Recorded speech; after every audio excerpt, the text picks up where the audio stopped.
Okay, hey guys, welcome back to part 2 of my Philco Predicta holiday set. I've got several parts out orders on this set, and so while I'm waiting on some parts to be delivered, I thought I would go ahead and take a quick look at this cabinet, which is in fabulous shape. I've removed the legs that go to the set. They're kind of a brass type. I'm not sure, it's not brass, but some type of brass coating on it. I'll be cleaning those up, but basically just going over the cabinet with a little bit of Gojo.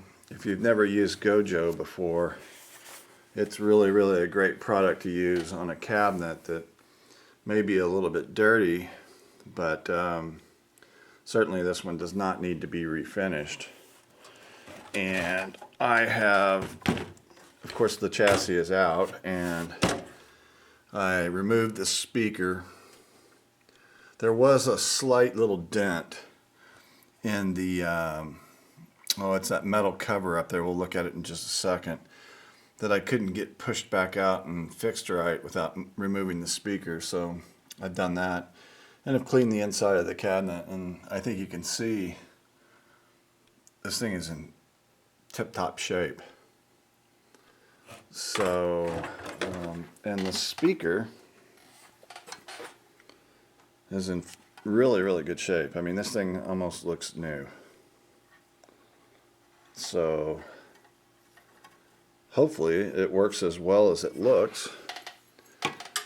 And then, let's see if I can turn this around here real quick, show you the front side. I've already done cleaning on it. And you can see here, it just looks really great. This is some kind of like thin tin or metal type cover on a board. Gold plated, obviously.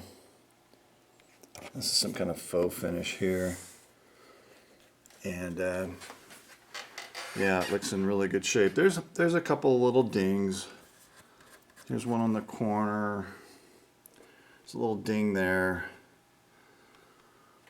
The corners you expect a little dings. There's a little ding there.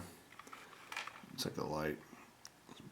You can see it's just kind of a little indentation where something may have been dropped on it. Same with this one.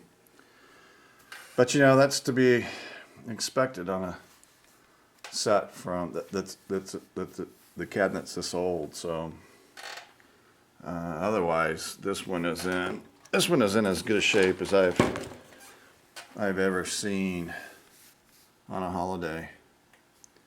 So I thought I'd show you real quick this Gojo. If you've never used Gojo before, just to clean up a cabinet, I highly recommend it, because it'll take all the gunk and crap off. You could see before I started using this, there were some marks on there and dirt, and all you do is just put the Gojo on with a sponge. Okay, you don't have to put it on there very thick, just kind of rub it around, and you know, it'll clean it right up. I think you can see that looks pretty good. I'm not sure if that's something on there or not. I might have to do another pass. It's better to do two hands, and then after you put it on, you know, make sure you wipe all of it off with a clean rag.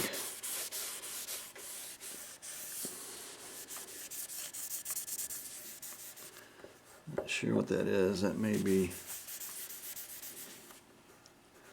doesn't appear to be anything stuck on the outside there. It may be just a, I don't know what that is.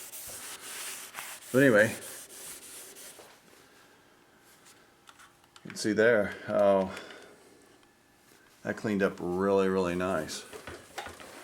So yeah, I'm not going to have a lot of cabinet work to do here. I may try to take some Howard Restore finish and touch up these spots. See if I can maybe hide those a little bit. But otherwise, this is good to go.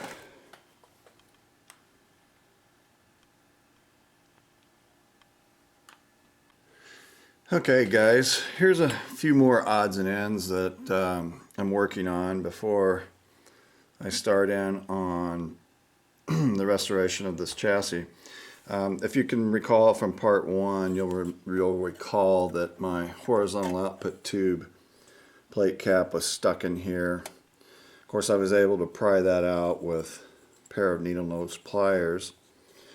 And then of course I cleaned all the old glue that was under this cap out with an X-Acto knife, and also cleaned real good on the glass.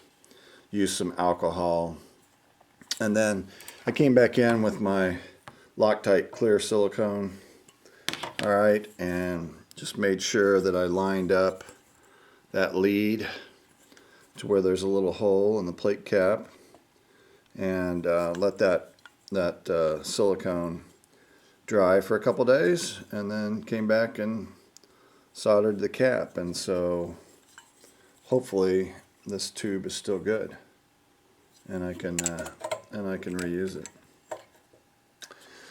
Then the other thing is I've got some new sockets for the circuit board.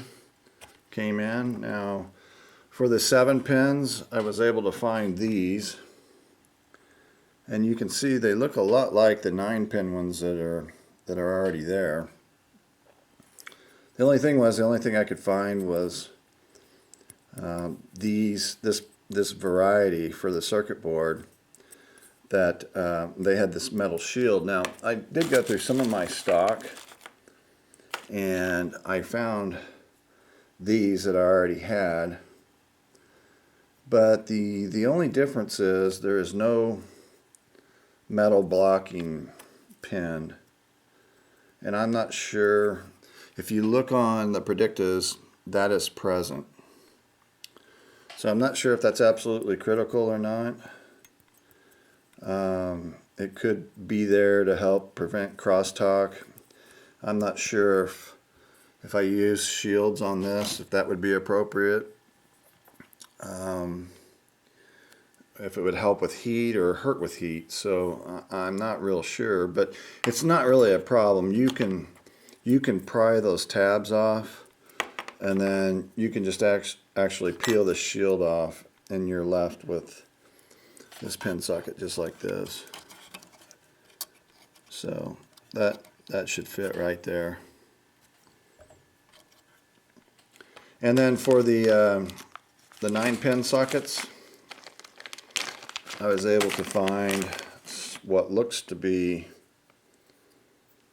almost an exact replacement of what is in there. Although if you take a closer look, it looks like the metal parts where the connections made to the tube pin is a little bit beefier than what was originally there.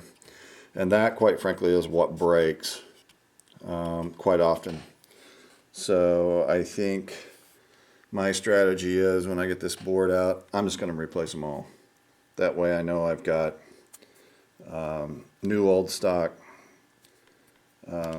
tube pin sockets in there, and they should last for quite a while. This plastic has become pretty brittle, and this should take the heat and build up and wear on this set for quite a while. So the last thing I want to do is pull this board out and do all the servicing and leave any of these old sockets in here, and then find out that I've got a intermittent connection. So we'll be doing that when we get to the board. I just want to show you what I got for that. Okay guys, now the next thing I'm going to do is I've got out my ICO 944 flyback tester, and we're going to check this flyback and see if we have a good flyback. Since I have never powered up this set, I don't know if the flyback is good, and I really don't want to do a lot of work to find out that the flyback transformer in this set doesn't have a chance to work. Now, I do have a backup flyback transformer for Predicta. That if you watched my Philco Predicta Rama, you know that I have a donor set that has a good known flyback. So it would not be the end of the world if this thing doesn't test well. However, I hope that it does. I have probably restored 20 to 25 TVs, guys, and I have never had a bad flyback transformer.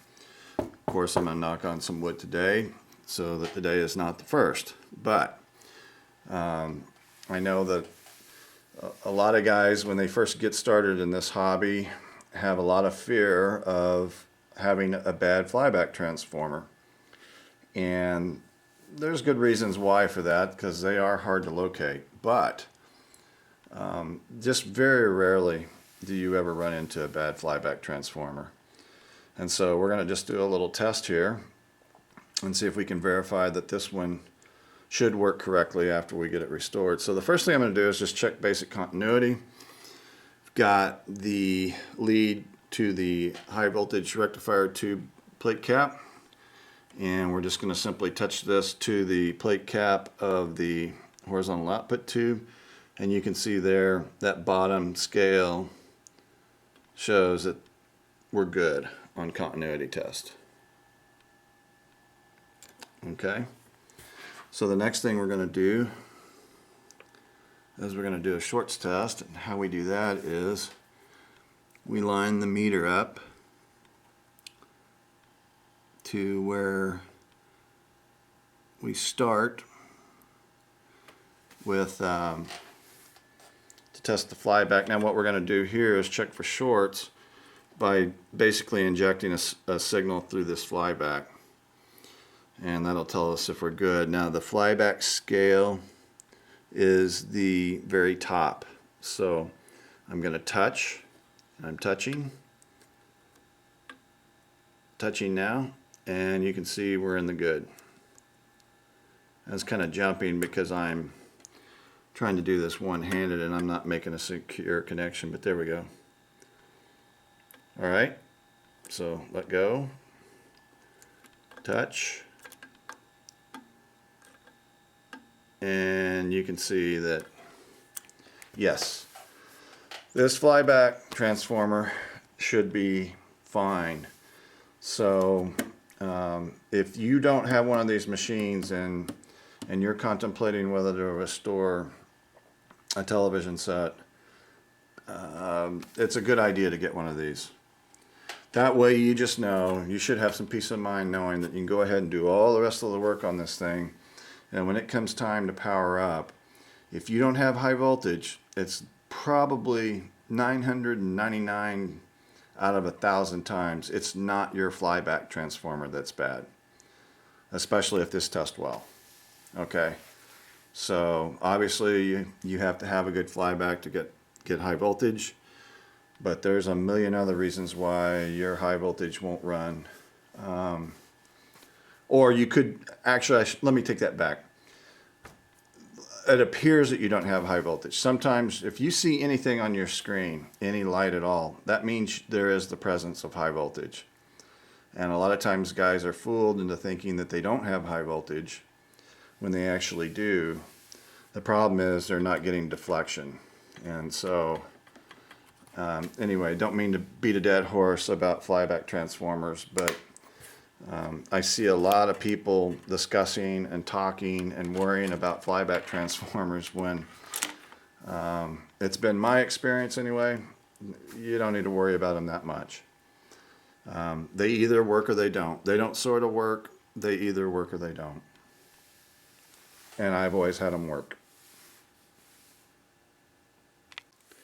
Okay guys, I've gone through all the tubes, both from the current chassis as well as the donor chassis, and have called out all the bad tubes, the obviously shorted tubes or tubes that are weak on emission. And I have a tube order replacement in for the tubes that I don't have that I will need. And of course I've moved on, started underneath the chassis, doing the recap work necessary and needed, removing all of the old wax caps as well as the bumblebees that were under here. And it's not too bad, pretty straightforward and simple. I also checked every resistor under this chassis, and I was remarkably surprised to find that almost all of them were right on spec. So the resistors were in pretty good shape. A couple things yet left to deal with is, first of all, this thermal resistor, otherwise known as a thermistor. We're going to need to check that. And then, of course, we're going to need to deal with this filament dropping resistor. This is actually a 3-part resistor. I don't know if you can see that or not, but it connects here to here, and that's 17 ohms of resistance. And from this point here to this point here is 13 ohms of resistance. Then you'll notice right here, this has been cut.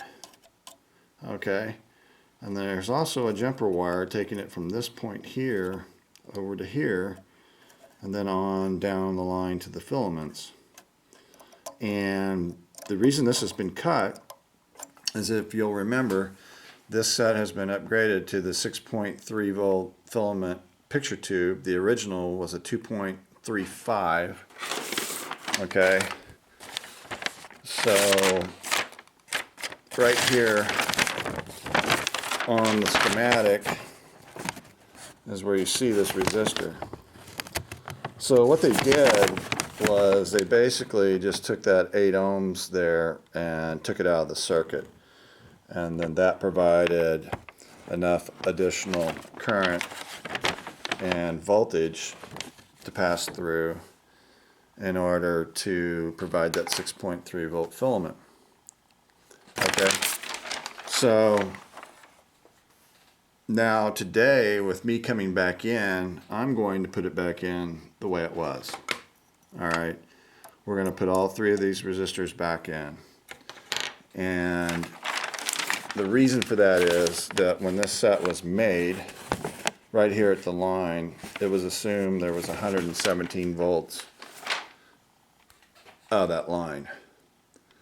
And I know at my house I'm getting 121.5, sometimes 121 to 122 volts. So I should be okay to put that back in, and it should work just fine. Okay, so here's another thing. I had given thought additionally, or originally, not additionally, originally, of maybe trying to do a power up. Okay, because this cap here is new, and there's really no signs that there's been any shorting in this set at all. But one thing I want to point out, especially if you're new to this game of restoring electronics, before you ever try to power anything up that's unknown, make sure you do a thorough inspection. And of course, in vintage electronics, electrolytics are a big part of that. And of course, this cap, these are all going to be changed, but just a general inspection of this cap, you know, whether its insides are coming out, what kind of condition does it look in. Well, here's what I found. This was broke. Okay, so nothing was going to happen good if I'd have powered up this set. So my point is, if you're going to do something like that, it's not really advised to do it until your electrolytics are changed. But if you do, make sure you take a really, really close look at what's going on with them. Because that definitely is not good. Another thing I wanted to point out here, and I'm not sure if I'm going to be able to get this in, but, and this has to do with cleaning of the chassis. I'm not sure if I'm going to be able to get in on that without it blurring, but hang on, I'm going to try. Something I want to show you that can happen in old electronics. Okay.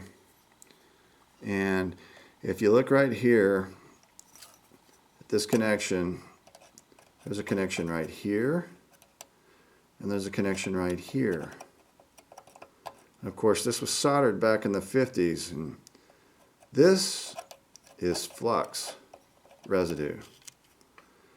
And this is actually, over time, this can become conductive, and this is actually now connected to that.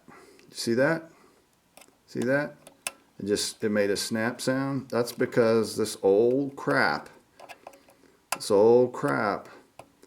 has hardened and connected, and this could be a huge problem. And I wanted to point that out because in my early days of television restoration, I think either on the first or second set I ever did, I had a situation similar to that. And I had recapped the whole set. I had been through everything and had been online talking to people, couldn't figure out what in the world was going on, why the set wouldn't work. And I finally found a situation like that. So, you know, it's a little bit of alcohol and some brushes, and you got to get rid of all that old flux and all that old crap, because that can cause you problems. So that could have shorted out to each other very easily. So again, close inspection anytime you're working on something old. And you know, especially if the set's precious to you, you know, make sure you look at each and every lug very closely. I mean, they didn't have the best of soldering tools back in those days, and this is a mass-produced item. You know, it was coming down the line, and I'm seeing some pretty interesting solder work. These two resistors right here are the only two new resistors I put in here. I was remarkably pleased and surprised that the resistors were in that good a shape. Okay, so I mentioned that I haven't changed that. I haven't changed that yet because that is an across the line safety cap, and it's a 0.1. I don't have one of those, so I've got one on order. But I wanted to show you guys something else that you got to pay attention to. I found a mistake in the SAMs. All right, and this is kind of interesting. On this set, on the underside of the chassis, you have both a capacitor picture and a resistor picture. And generally, in SAMs, they give you a full-size page picture of the chassis with just capacitors and maybe transformers and things like that. And then generally you get all the resistors on another picture. Well, they combine this. So it's a little bit small because they also combined it with the resistance measurement chart. So, you know, I was going through doing all my normal ways of marking and taking note of what I've done, and I'm looking here and it says C59. And this is lined up the way this picture looks. So C59 was a black beauty that was right here. Okay? and it had a 0.01 in it, but my parts list said it should be a 0.1.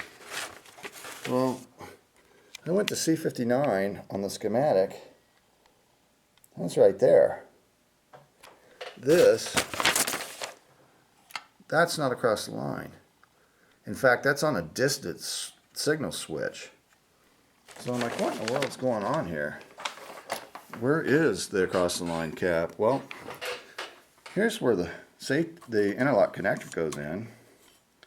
And so according to the schematic, one side of the line, all right, this black line here, zooms around, goes around, attaches this terminal lug right here, and that's ground. That's connected directly to the chassis. All right, so the other side of the line starts right here, comes around, out here, goes here, and connects right there, which is where this cap was connected. The other side of this cap goes to this lug right here, which is ground. So if you look at the schematic, one side of the line goes to ground, one side of the line connects at that connection point with that cap, and the other side of that cap goes to ground, and then there should be a line that goes on over to the switch. So let's go back here. Alright, it was connected right there. Well, if you look, there is another black line, or it's actually probably blue, it just looks black now. It comes out of there, comes around, goes on up through right here, if I can get my camera on it. See, it comes through right there, I'm wiggling it. Comes on out, and it was one of these two wires that went to the switch, which would be right. Which would be right. It should connect to the switch. And then one side of the switch, the thermistor, which it does, right here. And then the other side goes on down through the filament. So this cap right here is not the same cap as it says right here. That cap is right there. Well, what I found was Sam's had just called that C23. It should be C59. And this should have been called C23. So pay attention, guys. Sometimes Sam's made mistakes, and you know, be very well aware of what you're looking at. Always compare it to your schematic, and make sure you verify that is in fact what it's supposed to be. Okay, guys, let's play with this thermistor a little bit.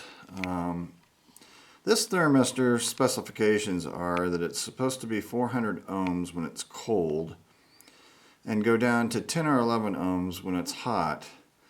Okay, so the purpose of this thermistor is that when you turn on the set, you're going to have an inrush of current to the set.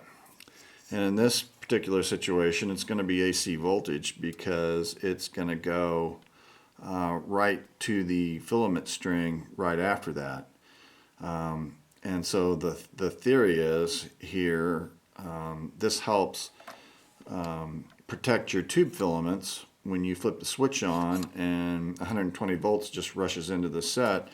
This allows it to slowly hit those filaments and let those filaments have time to warm up, and then as this warms up, it allows more current to come through and light the tubes. It's why the set doesn't come on immediately when you flip the switch. So let's take a look at this thing. Let's just check and see where we're at with it. We'll go ahead and do a measurement on it. And we got 730 ohms. That's quite high compared to 400 that it's rated for. So got a couple options here. got what's known as a CL90, and that's rated at 2 amps and 120 ohms. Okay, so that's got a startup of 120. That's quite a bit lower than 400. And then I've got these others, these guys here that look like this, and they have 220 at 1 amp. So this is kind of what it would look like. So I'm not quite sure what I'm going to do. I'm not sure if that 700 ohms is not enough or is too much resistance. But you know, would it cause a problem? I think what would happen is it would just take longer for the set to warm up. But let me demonstrate to you how this really works. I'm going to take my heat gun here and turn it on low, and I'm just going to go ahead and set it on that resistor. Let's watch the meter.